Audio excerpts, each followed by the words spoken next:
उत्तराखंड कांग्रेस में मचा बवाल फिलहाल खत्म हो गया है। शुक्रवार को कांग्रेस के वरिष्ठ नेता हरीश रावत दिल्ली में पार्टी हाईकमान से मिले। हरीश रावत का कहना है कि वो उत्तराखंड कांग्रेस का चुनाव कैंपेन लीड करेंगे। मुख्यमंत्री के नाम पर फैसला बाद में होगा, जो कि हाईकमान करेगा। सभी लोग मिलजुल कर पार्टी के लिए काम करेंगे। ये रिपोर्ट देखिए। हरीश रावत के ट्वीट के बाद उत्तराखंड कांग्रेस में मचा बवाल फिलहाल थमता नहीं दिखाई दे रहा। दिल्ली में राहुल गांधी से मुलाकात के बाद हरीश रावत उत्साहित नजर आए और कहा कि कैंपेन कमेटी के चेयरमैन के रूप में मैं चुनाव को लीड करूंगा। मुख्यमंत्री कौन होगा ये सीएलपी बैठक के बाद तय होगा। हरदा ने कहा कि कांग्रेस अध्यक्ष के पास हमेशा ये विशेषाधिकार रहा है कि चुनाव के बाद पार्टी बैठती है। कांग्रेस अध्यक्ष नेता के संबंध में अपनी राय देती है और कांग्रेस अध्यक्ष नेता तय करती है। कैंपेन कमेटी के चेयरमैन के रूप में जो है मैं लीड करूंगा, ये तय हुआ है और लीड करूंगा और सब लोग उस काम में पूरा सहयोग देंगे। एक विशेषाधिकार हमेशा कांग्रेस प्रेसिडेंट के पास रहा है और सारे कांग्रेस जन का वो सामूहिक विश्वास का विशेषाधिकार है, जिसमें चुनाव के बाद लेजिस्लेचर पार्टी बैठती है। कौन उसका नेता होगा उसके विषय में अपनी राय कांग्रेस अध्यक्ष को देते हैं और कांग्रेस अध्यक्ष जो है लेजिस्लेचर पार्टी का कौन नेता होगा उसको तय करती हैं।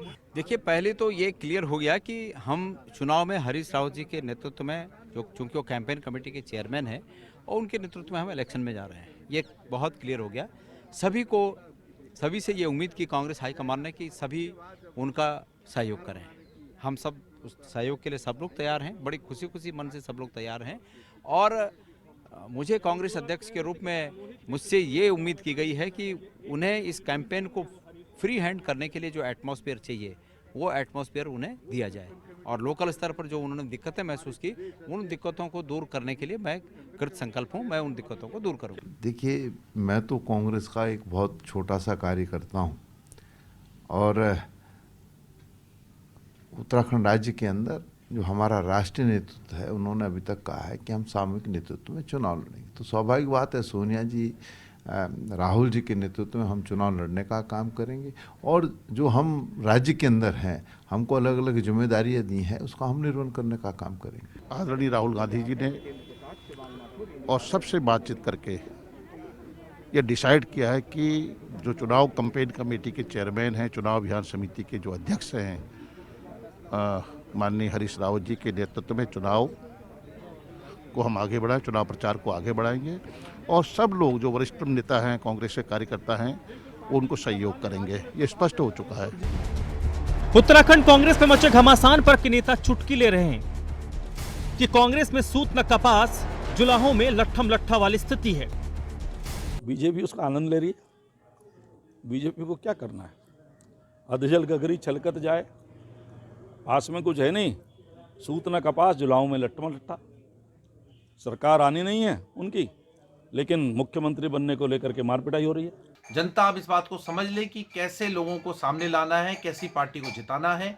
जिस प्रकार से कांग्रेसियों में आपसी मारपीट है, खूनी संघर्ष है, तो जनता उनसे क्या उम्मीद कर सकती है? तो हमारा ये साफ कहना है कि जनता इस बात को समझ ले कि आने वाले समय में कैसे लोगों को जिताना है। फिलहाल उत्तराखंड कांग्रेस का संकट टल गया है।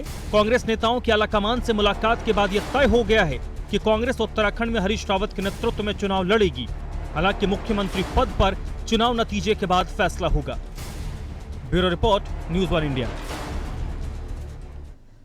और दिल्ली में राहुल गांधी से मुलाकात के बाद उत्तराखंड की पिक्चर अब साफ हो गई है, लेकिन देहरादून में मामला फिर से तनावपूर्ण हो गया है। दून में हरीश रावत के समर्थक और विरोधी आपस में भिड़ गए। दरअसल कांग्रेस भवन में ही पार्टी के प्रदेश महामंत्री और प्रीतम सिंह के समर्थक राजेंद्र शाह की पिटाई का हरीश रावत समर्थक युवकों पर लगा है। इस घटना के बाद राजेंद्र शाह ने पार्टी प्रदेश प्रभारी देवेंद्र यादव से भी इसकी शिकायत की है।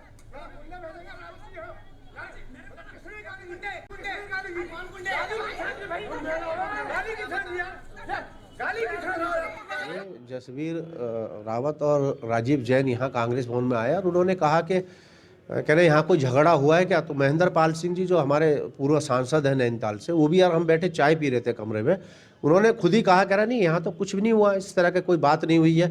और उसके बाद राजीव जैन जी मुझे एक कोने में ले जाके कहने लगे, यार कुछ तुमने क्या कुछ रावत जी के खिलाफ कुछ कहा है? मैंने कहा नहीं, मैंने कुछ नहीं कहा भाई, यहाँ कोई है ही नहीं, किससे कहना था। रही बात, मैंने कहा जो है पॉलिटिकल, तो राजनीतिक रूप में अगर कोई बात कही होगी तो वो अलग बात है, लेकिन अपशब्द मैंने कुछ नहीं कहे भाई। इतने में फिर वो जो है हाथापाई पे उतर आया और कहने लगे कि अगर हरीश रावत जी के खिलाफ अगर एक शब्द भी कहा जाएगा तो जान से हाथ धो बैठेगा, और ये ध्यान रखना आज के बाद जो है तुम्हारे को जो है जान से मार देंगे अगर इस तरह की कोई बात हुई।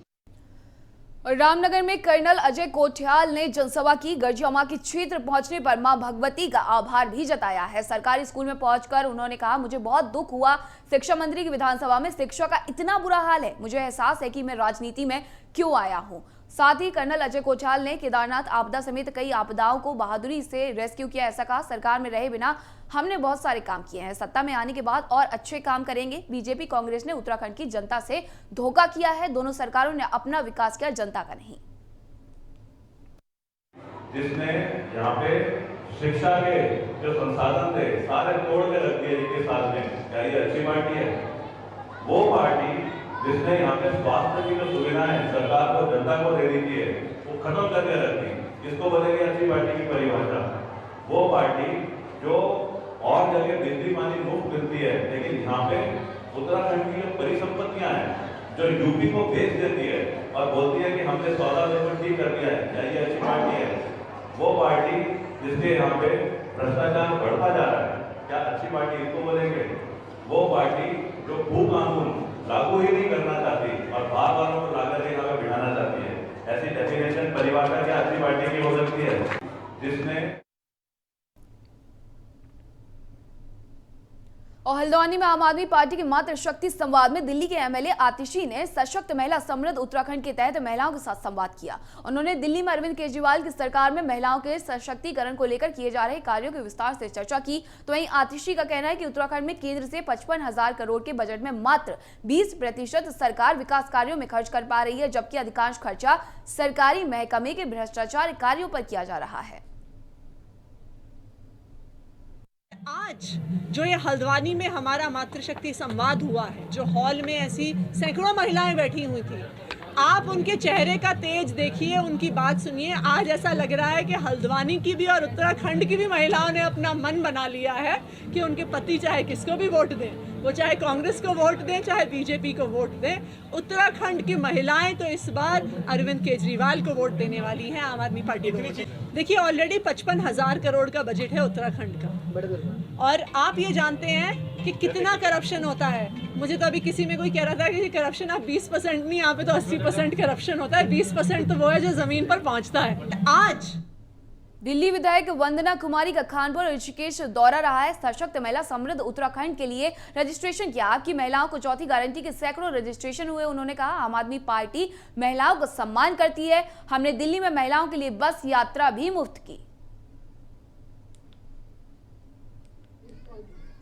तो आपकी महिलाओं को चौथी गारंटी के लिए उन्होंने कहा कि सैकड़ों महिलाओं को इसका फायदा मिलेगा। इतना ही नहीं, आम आदमी पार्टी हमेशा महिलाओं के सम्मान के लिए, महिलाओं के हित के लिए काम करती है और दिल्ली में भी महिलाओं के लिए बस यात्रा मुफ्त की गई है। करते अगली खबर का। उत्तराखंड कैबिनेट की महत्वपूर्ण बैठक सचिवालय के विश्वकर्मा भवन के वीर चंद्र सिंह गढ़वाली सभागार में जारी है। आपको बता दें कि अब किसी भी वक्त प्रदेश में आचार संहिता लगाई जा सकती है। इस लिहाज से मंत्रिमंडल की बैठक इस कार्यकाल की आखिरी बैठक हो सकती है। वहीं प्रदेश में कोविड-19 से लगातार बिगड़े हालात को देखते हुए इस बैठक में ओमिक्रॉन से संबंधित कुछ महत्वपूर्ण निर्णय लिए जा सकते हैं। इसके अलावा कैबिनेट बैठक में आज मुख्यमंत्री और कर्मचारियों के बीच हुई वार्ता के बाद सचिवालय कर्मचारियों के पक्ष में कुछ फैसले भी लिए जा सकते हैं, क्योंकि पिछली कैबिनेट में कर्मचारियों से संबंधित फैसले नहीं आने पर कर्मचारियों ने हड़ताल शुरू कर दी थी, जिसके बाद मुख्यमंत्री और कर्मचारियों की मुलाकात हुई और अब उम्मीद है कि इस कैबिनेट बैठक में कर्मचारियों की मांगों पर फैसला हो सकता है।